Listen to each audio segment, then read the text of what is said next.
Вечерни вести. Вечере. Сите членови на семејството се дома. Анастасија игра со помалото братче Максим.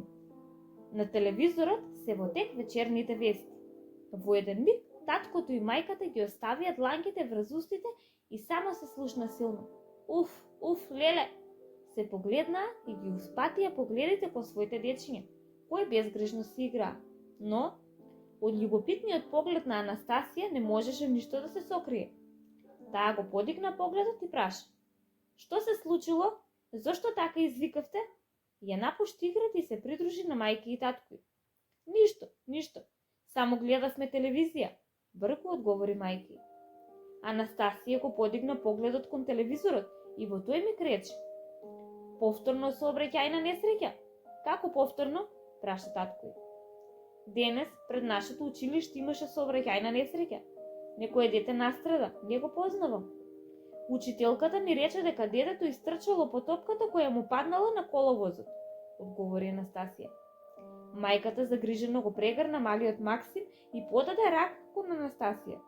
Беше среќна за своето семејство, но воедно беше и многу загрижена за несреќите кои се случуваат секој ден на улица. "Колку пати сме кажале дека во сообраќајот нема мали грешки.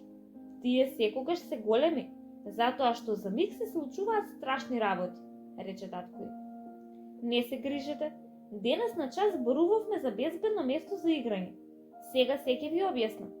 Улицата, тротоарот, коловозот и пешачкиот премин не се места за игра, зашто таму не е безбедно. Безбедност и весела игра нудат дворовите, парковите и игралиштата. Се радуваме што нашата ќерка убаво научила, само се грижиме дали ќе ги почитува правилата за безбедност", во еден глас прокоментираа родителите. "Сите правила за безбеден сообраќај ќе ги почитувам. Кога ќе подпорасне Максим, јас ќе му бидам првиот учител кој ќе го научи за се за безбедноста во сообраќајот", додаде Анастасија и продолжи да си игра со братчето. Мајката и таткото се погледнаа и спокојно ги гледаа своите деца како си играат на безбедно. Во нив секогаш ќе постои страх за најмалите кога ќе бидат на улица или кога ќе одат на училиште, со надеж дека ќе знаат правилно да се грижат за својата безбедност.